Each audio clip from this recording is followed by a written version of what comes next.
Selamat sejahtera kepada Encik Fazlun. Kami dari kumpulan 6. Nama saya ialah Presna Purushottam, nombor matrik 10 DLS 22 F2007. Nama saya Lila Binotini, anak nombor matrik saya adalah 10 DLS 22 F2009.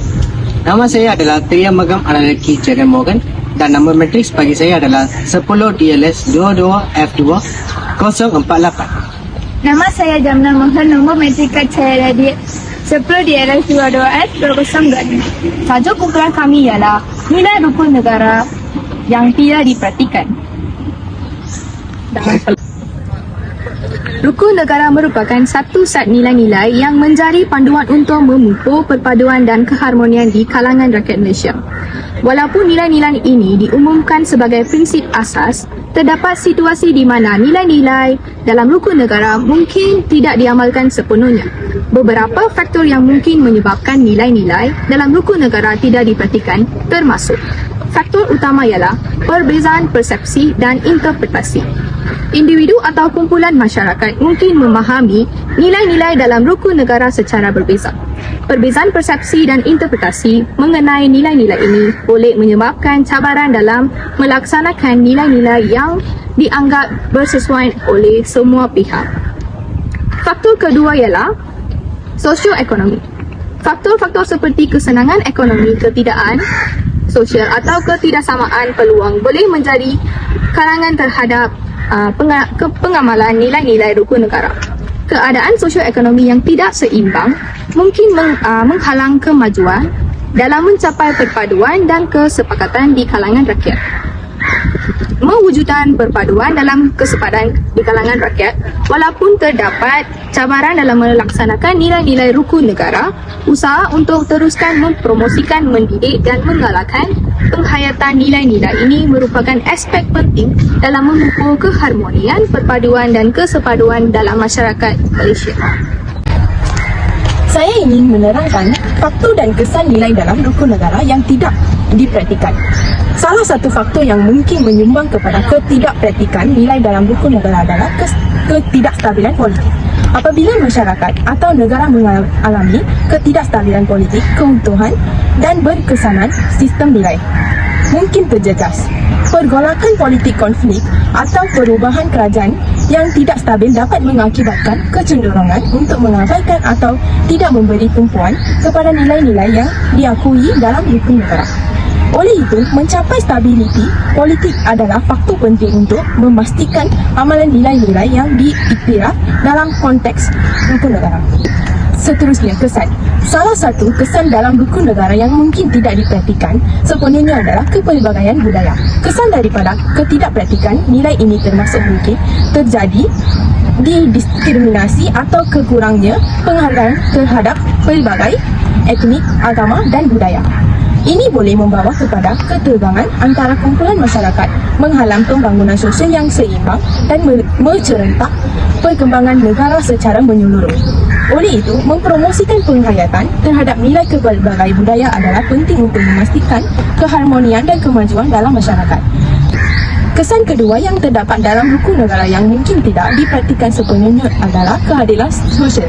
Kesan daripada diperhatikan nilai ini termasuk ketidaksetaraan ekonomi dan peluang dalam masyarakat. Ini boleh mengakibatkan kesenjangan sosial yang meluas di mana golongan kurang beruntung mungkin terpinggir dan sukar mendapat akses kepada pendidikan, pekerjaan atau perkhidmatan kesihatan. Oleh itu, kekurangan amalan nilai keadilan sosial boleh menjejaskan kesejahteraan masyarakat secara keseluruhan. Promosi keadilan sosial adalah penting untuk mencapai keharmonian dan kemakmuran dalam masyarakat. Kesan yang ketiga yang akan berlaku jika isu nilai dalam rukun negara tidak diperhatikan adalah ketidakstabilan politik. Hal ini dikatakan ketidakpatuhan terhadap nilai-nilai seperti kesetiaan kepada raja dan negara boleh membawa kepada ketidakstabilan politik dalam negara. Sebagai contoh, sebelum penyakit COVID-19 melanda aspek sosial dan ekonomi di negara kita, parlimen politik iaitu aspek politik mula menghilangkan ketidakstabilannya sendiri, terutamanya wujud ketidakstabilan kerajaan. Oleh itu, kebubaran kerajaan berlaku pada awal tahun 2020 sebelum pilihan raya umum ke-15 berlaku pada 19 November 2022. Terdapat 3 jenis kerajaan telah wujud dan menguruskan sistem politik Malaysia, iaitu Kabinet Malaysia 2018 atau lebih dikenali sebagai Kabinet Mahathir ke-7, iaitu Kabinet Tun Dr. Mahathir bin Mohamad, Kabinet Malaysia 2020 atau lebih dikenali sebagai Kabinet Muhyiddin pertama, iaitu Kabinet Tan Sri Muhyiddin Yassin, dan Kabinet Ismail Sabri pertama, iaitu Kabinet Ismail Sabri Yaakob. Kabinet Muhammad Ismail Sabri Yaakob. Impaknya, ini telah mencipta ketidakpercayaan dalam institusi-institusi kerajaan terhadap pandangan rakyat Malaysia sebelum pilihan raya 15 berlaku. Langkah yang mengatasi isu ini adalah dengan mengadakan program interaksi sosial. Hal ini kerana menganjurkan program-program yang menggalakkan interaksi antara kumpulan budaya dan agama adalah penting untuk memupuk interaksi sosial dan saling pengenalan. Terdapat beberapa tempat berkumpul rakyat yang ada menganjurkan program interaksi sosial berasaskan agama dan budaya satu sama lain. Seperti program sambutan perayaan Deepawali yang berlaku di SK Kelabit Meriah, Sarawak, sambutan Tahun Baru Cina di Masjid Ibadur Rahman, dan sambutan Hari Raya Aidilfitri anjuran Persatuan Penduduk Saujana Utama 1 Sungai Buloh dengan bekerjasama Masjid An-Nur. Program-program seperti ini telah merapatkan hubungan silaturahim dan kefahaman kebudayaan bagi perayaan berbilang kaum masing-masing.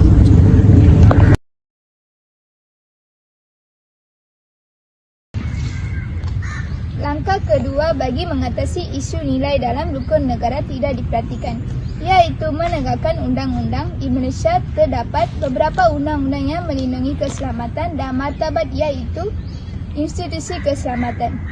Salah satu undang-undang yang merangkumi perlindungan terhadap keselamatan dan kedaulatan Kesultanan adalah Akta Hasutan 1948. Seksyen 31F Akta Hasutan 1948 menyatakan bahawa mana-mana orang yang menghasut kebencian atau kecam terhadap pemerintah yang sah atau institusi yang diiktiraf oleh undang-undang di Malaysia, termasuk Kesultanan, adalah melakukan kesalahan di bawah undang-undang tersebut. Oleh itu, penting untuk memahami dan menghormati undang-undang yang berkaitan dengan institusi Kesultanan di Malaysia.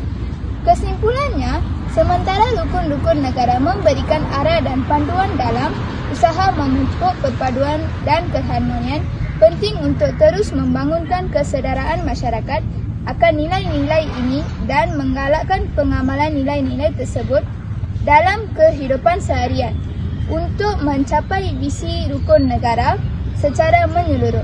Harapan saya mengenai tajuk ini ialah untuk meningkatkan pendidikan dan kesedaran masyarakat mengenai nilai-nilai rukun negara adalah penting. Sekian, terima kasih.